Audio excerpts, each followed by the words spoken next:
10 дена грозоморието на онкологија ја тресе државата, а нема никаков резултат.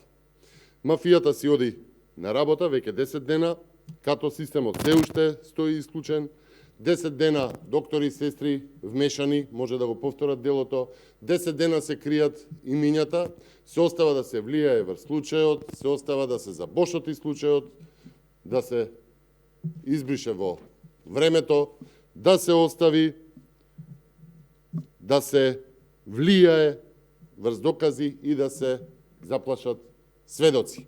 10 дена нема ништо, сакаат случајот онкологија да заврши како што заврши случајот со модуларната или со БЕСА Транс, без вистинско решение. 10 дена само празни флоскули за правда, затоа што одговорноста лежи кај партиските кадри избрани да спроведуваат партиски насоки. И во овие 10 дена грозоморниот криминал можеби уште тече на онкологија. Власта, СДС, ДУИ, нивните сателити имаат јасна одговорност за исклучувањето на като системот, одговорност за мафијашката структура на онкологија, за кражба на лекови, одговорност за учество во трговија со лекови на црниот пазар, одговорност за кратење на лекови на пациенти, одговорност за лажни списоци на пациенти, одговорност за директор кој што извадил лажна диагноза за член на семејство, одговорност за враќање на работа на лице фатено во кражба на цитостатици на онкологии и се што се не плюс. И со тоа, одговорност, како лица од оваа структура, се уште се дел од онкологија, внимавајте, универзитетска клиника. Почитувани, направена е штета на буџетот, скапи лекови и терапии не завршуваат кај пациенти, туку се крадени и препродавани.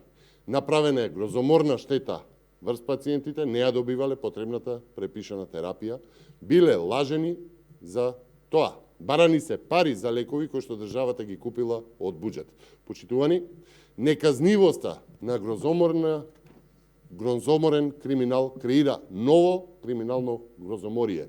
Нема вистинска разрешница за пожарот во модуларната болница, нема разрешница за БЕСА Транс, нема за ласкарци, нема за вадени органи во нелегална ординација, а за сето ова стојат СДС, ДУИ, нивните сателити, спонзори, партнери во криминалот. Одговорност мора да има и ќе има по смена на власта. Ви благодарам, повелете со прашање. Кој прв? Само на микрофон ќе ве замолам, да.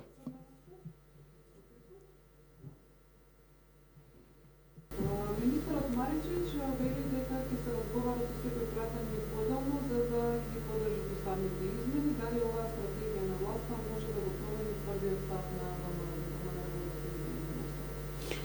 Веќе година дена го слушаме Маричич како се обидува да прошири некаква информација дека се разговара со ВМРО ДПМН, беше тоа на телефони, па сега ветуваа дека ќе разговараат со пратеници, тоа се само лаги што нема да променат ништо во интерес на вистината и во интерес на времето. Еве ќе упатиме уште еден апел. Гласањето за уставни измени веднаш да биде ставено на дневен ред.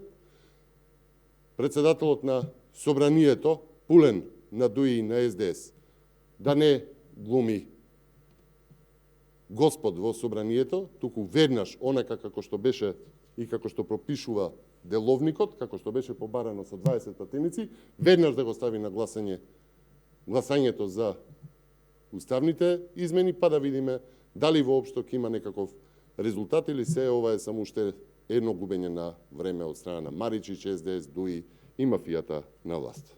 Повелете, има ли друго прашање? Министерот Лога вели дека не е убеден дека измените на Кришниот законник се вистинското решение и затоа не ги поддржал на седница на влада. Експертите бараат владата да ги повлече, колку е реално да се очекува владата на вистина да ги повлече. Дозволете ми да бидам и малку циничен.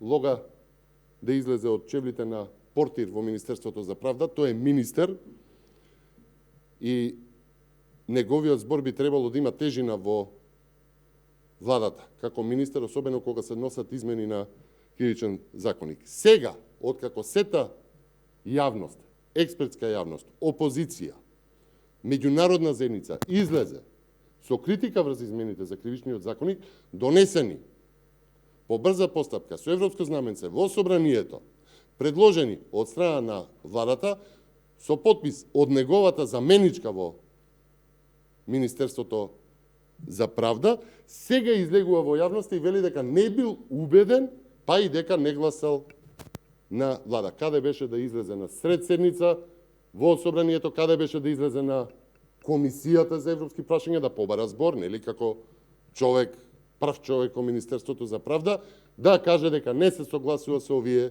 измени. Уште еднаш, Лога да не глуми портир во Министерството за правда, тој е министер и со тоа ја носи одговорноста за измените во кривичниот законник.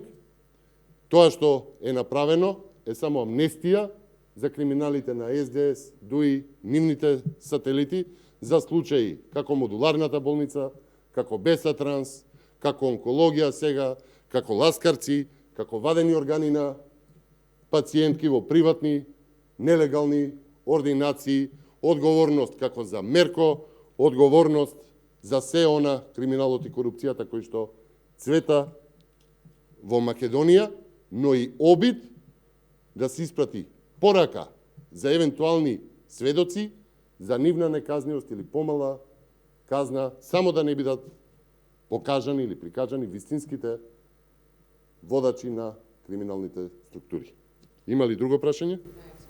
Прашање Струковски, меѓутоа вчера преку социјалните мрежи отвори една дилема дека следната недела на поранишниот претседател на ВМРО ДПМН Груевски ќе му биде вратен пасошот како дел од тој пазар за уставните измени. Имате ли ваква информација? Немаме вакви информации. Во однос на ваквите дилеми и ваквите прашања во јавноста, повторно ќе упатам кон институциите во државата, кои што глумат портири наместо министри, прашањата да ги поставувате таму. Во оваа држава има институции, нели, на хартија или во реалност, и таму да ги поставувате овие прашања. ВМРО ДПМН е во опозиција и нема контрола врз процесите. Прашањата е легитимно, поставете го во Министерството за правда или во МВР. И благодарам.